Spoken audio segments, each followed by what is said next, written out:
এক বনে বাস করত এক শক্তিশালী সিংহ। সিংহটি একটি গাছের নিচে বসে ঘুমিয়ে পড়েছিল।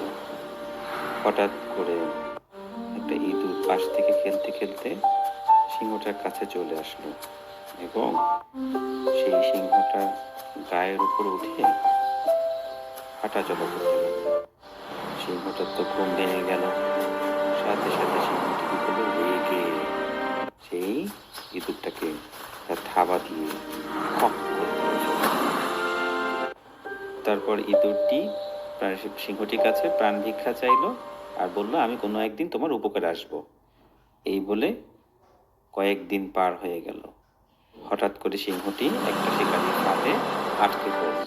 সিংহটি অনেক চেষ্টা করার পরেও সে জাল থেকে ছুটতে পারছিল না আর শুধু গর্জন করতে লাগলো।